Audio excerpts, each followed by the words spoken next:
Welcome to another GC Basic demonstration. This is part 8 showing some serial data.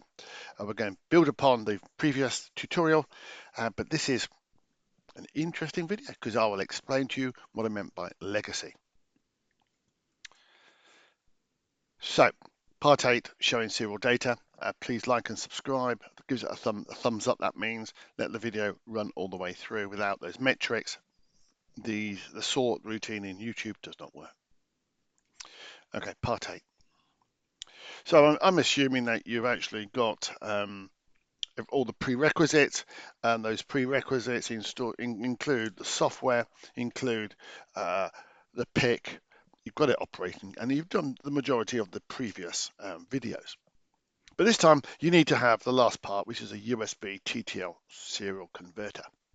And I'll explain what that is shortly. But in terms of hardware, what am I using? I'm using one of these. Rather than show you that diagram, I'll show you this cam. There we go. I've been zoomed in on it. There you go. Board, lots of capabilities. Chip, sound, EEPROM, clocks, LCDs, pots, prototype area, switches. It's great. Absolutely terrific. So cheap. But today we're going to be using, because I've just dimmed the picture up, the TX. And I'm going to zoom in on the TX for you so that you can get an idea of what's going on. I'm going to zoom in on the look. This board, it has a serial output port here. I think it was number 3 in the previous diagram. What it has here also is some connectors that connect the microcontroller to this particular port via a little tiny chip. But we don't need that because we're going to use this TTL converter because most boards don't have this sort of complexity. So I think it's worthwhile doing it properly. And here, junction 19 and junction 18 actually expose the top one. 19 is the receive, and the 18 junction 19, jump at 18, sorry, is the transmit, or TX. And so that's the RX, the receive, TX. So I'm just going to put my connection onto this jumper here, and I'm going to put a ground over here. I'll explain what that means in a moment. So what we're going to do, we're going to put out some data transmit using the TX, which is on RC6 as shown on the diagram. We're going to leave the rest of the connectors there, but I can't change that. And that's what makes a legacy chip for me a legacy chip. I can't change a lot of the capabilities. Yep, some of them I can change, like I might be able to move one thing to an alternative. But the newer chips with a thing called PPS, I have a lot more flexibility. I can move the transmit around to meet my design requirements. Whereas previously on legacy chips, the TX on this particular architecture is on RC6, pin 25, cannot be changed. Can it be changed? No, it hasn't got a number against it. Some of them with little numbers means I can change them, alternatives, but this one I cannot move. That, for me, makes it a legacy chip. That was the big architectural difference from microchip. In my diagram here, I've added in at port C6 this, let me just put that there, C6 TX. And that's where we're going to send the data. So the data is going to be transmitted from there, and then I need to receive it on my little USB TTL thing, which I'm going to discuss. Because the USART, as it's called, which is a universal synchronous asynchronous receiver transmitter, is quite useful. And what we're going to do is take the baseline tutorials that we've got so far, and we're actually going to push data down this serial converter. We're going to see it on the screen. It's a lot better way than using an LED to flash because it gives you real data. It gives you real information that your brain can interpret, and you can have it streaming past at rapid speed.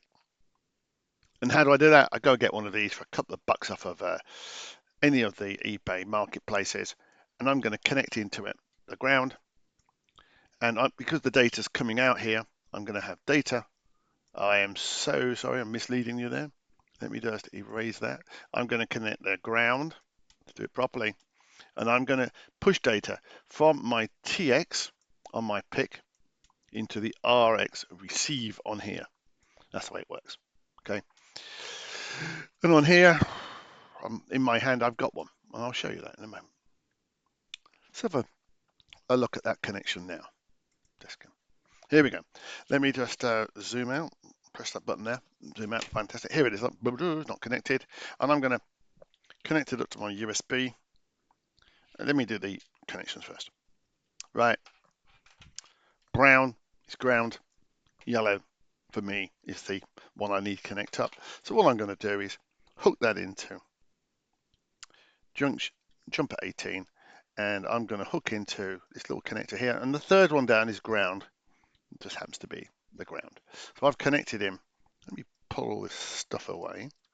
You don't need to see all that. Ground is connected here.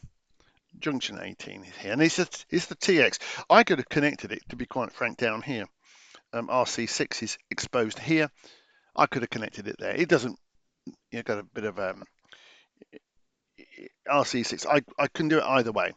But I just found that was a bit easier just because this connector hooks on there. Right, I'm now going to connect up the TTL thing. Click. And just to show you, I've got an LED on it now. Look. Great. That's the hardware done. Look at the software. So I'm going to set up the serial. I'm going to initialize the chip. I'm going to set up the serial, and that needs 3 constants. And I'll show you a quick way of how to do that. And then we're going to do the same as last time. We're going to read the ADC. Then we're going to send some values to the serial terminal. And then we're going to carry on exactly as we were before, determine the switch state, set the state of the LEDs, do some waiting, and do it all again. And so setting up the serial is quite simple. I've connected up the TTL. You saw me do that, 2 connections for transmit. If you want to receive, you'd have 3 connections. Okay, let's get into some sample code and review the results. So do I have GCCODE operational? No, I don't. So type up GCStudio, click cracking, and go straight into our demonstration. Here it is. I've just selected the correct folder, and that's the PIC16Fxxxx plus board 2010, because that's the name of that board. Okay. I'm going to create a program from scratch, which we've not done before. File, new text file, and I'm just going to save it straight away, just so I don't forget what I'm doing. Test.gcb.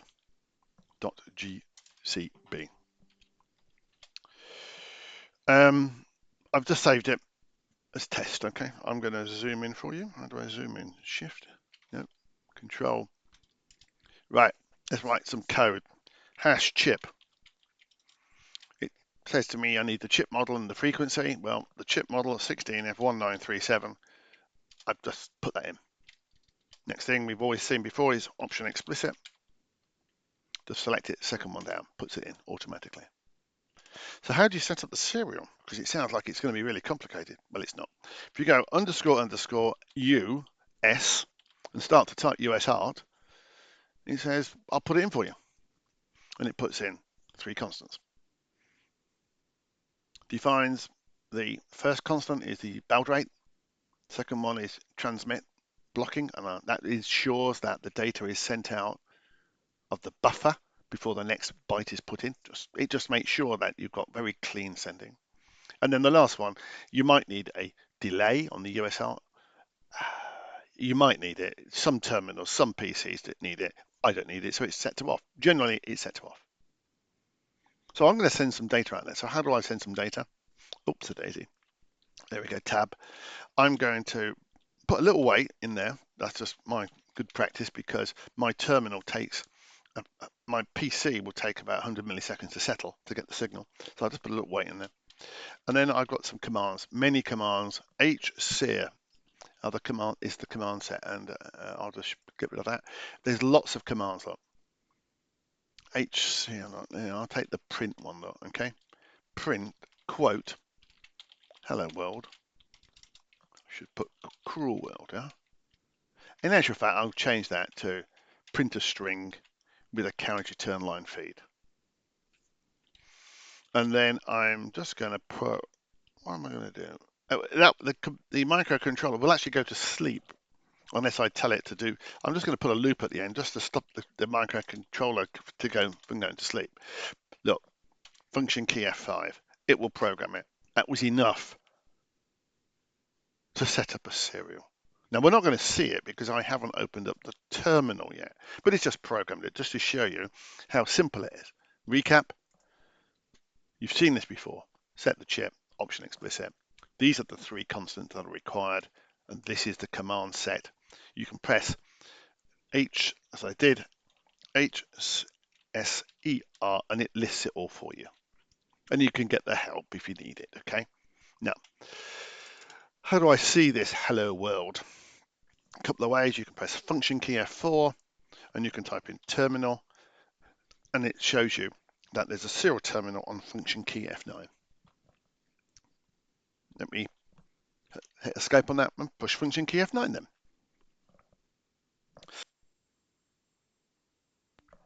It's opened up a terminal. Little terminal application. I'll zoom in so you can see it. And it says connect, rescan, or whatever. Oh, what does all that mean? Well, if I connect to it, it will connect my computer to that TTL. But how do you know it's that one? I'll just unplug it, actually. If I do a rescan, I get none shown. Look. If I plug it back in, you can't see me doing this quite clearly. LEDs come back on. Rescan, the only one there is 13. I've got the baud rate matching up with my program, and I'm going to press connect. Back into here. If we go into this mode, let me just see the best way to show you this. I need to get the terminal up. At the same time, it's just hello world, hello world, hello world. Now it's done it a couple of times because it was actually, I'd actually pre-programmed this. So, you know, maybe I should just change that for you. I'll just change that there. No, it's doing a power cycle. So when it power cycles it, you might see it when you program it the first time. A couple of these come up, so you can press clear. But look, you can send data. I don't know why it's doing it 4 times. Let me just power cycle the chip. It does it once. It's the way that the programming cycle flips the power on and off. So it did it once, okay, which is what I expected. So look, you can send data to a serial terminal with great ease. So let's take our program that we were playing with yesterday and in the previous video, and we'll have a look at that. So let me just get rid of that program, open up the folder by pressing Explorer and select which one we're going to select. It looks like it's 100 reversible LEDs with variable delay to serial. Click and select it. Control B to shut down Explorer. I'm going to program it immediately. We're going to see the result, and then what we will do is examine the program. Because if we see it working, it'll be a lot easier for me to explain. Oh, there's magic happening in the background. Look. Oh, look. Now, can I get this up in Zen mode? Would that? Oh, look at that, look. Isn't that clever, look? Now, I'll move that across.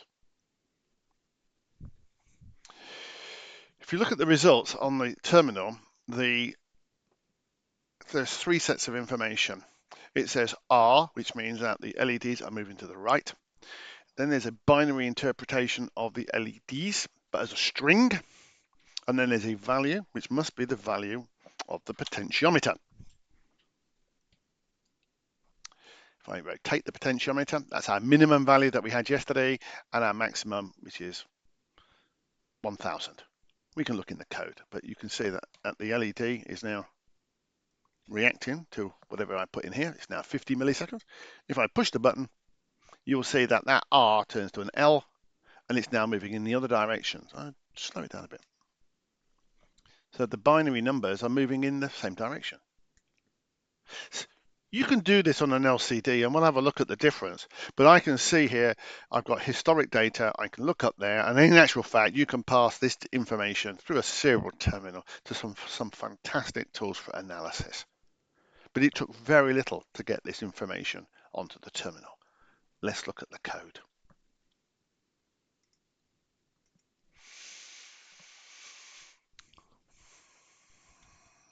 just get settled in the editor. Great.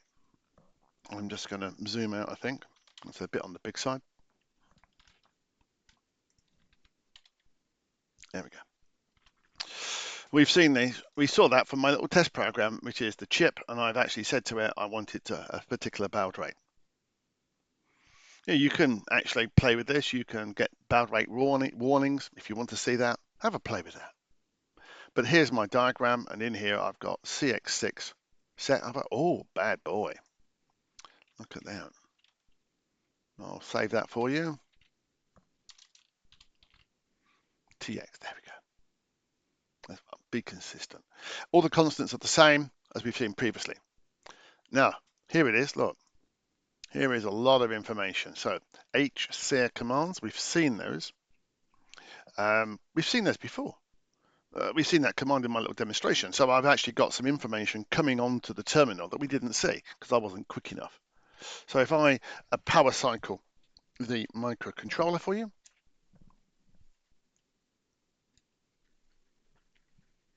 at the bottom of the screen, it's just coming up. There we go. Look, it says 2025, and then it says it's a 1937 chip at 32 megahertz. By the way, all the baud rates are calculated based upon the frequency. So if you change the frequency, it will just work. You don't have to recalculate it. Same program as previously, setting the direction, some variables, some constants. And all we're doing down here in the program is setting the LEDs. And where we got some action is here. It says put on the terminal, send to the terminal HCR, a hardware serial print. The left, that's a little string, a constant string, send that to the terminal. And if it's going in the other direction, put little greater than and an R and a colon. That's what we saw. Then it says send out a tab, change the value of the LED port, that's the actual port itself, send the port value and convert that from a byte to a binary string for you. Send it to the terminal. And then finally print up the delay. Now we saw the delay range. Let's just check the delay range. Yes, it was. It was 50 to 1000. So we've seen, very simple, how we can get information like this on the terminal, on our PC, in a great way. So if I just recap, the minimum was 50, quite correct. Maximum was 1000, great, fantastic. And when I push the button, it rotates the other direction by setting L and R. A very good representation of what we were doing. Back to my PowerPoint.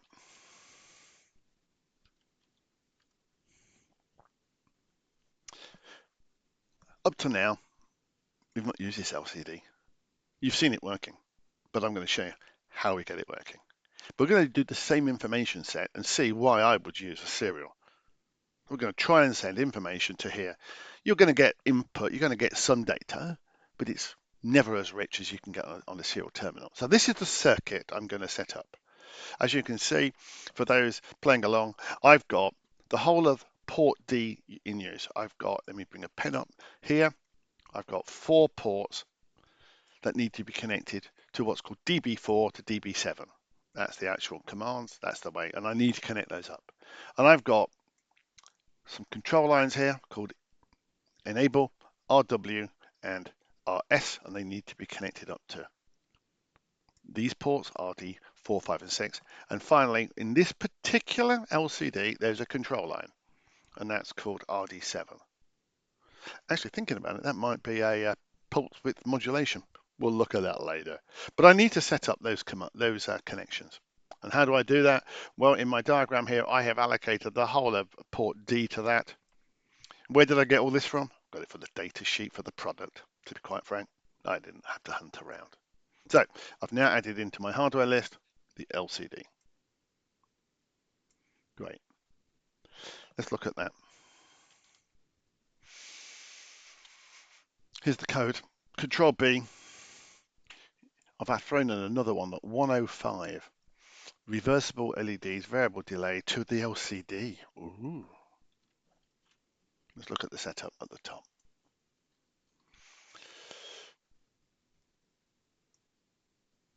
We've seen all this before. Chip, option explicit, master clear is on. We've seen the master clear when we were looking at switches, so I must be using that in here. Down here, I have been a bit naughty. I've not documented the TX in there. I will slap myself, but here are my 7 connections. So I've got the power, enable, read, write, the RS, and the data lines of DB7 to DB4 connected to port 3 to 0 respectively. How do I do that then? Well, let's have a look what we got in here. Here it is. It's this lot here. There are many different ways of connecting to an LCD, but we are using what's called LCD underscore IO number 4, because we've got the 4 data lines. So I could have 8 data lines, I could have 1 data line, I could have a 0, so many different options. But this one's a 4, and they're all documented in the help. Now this particular one is called an LCD ocular, and it has a slightly different protocol. Don't ask me why, microchip. Every other one I've never seen this type of issue, but this particular one, I just need to tell it it's an ocular, and it's a 61214. Now that's sort of important that term is there because it just does the initialization for us, and we need to put some power on it, and we saw that on our circuit. That's a repeat. I'll delete that. That's not needed.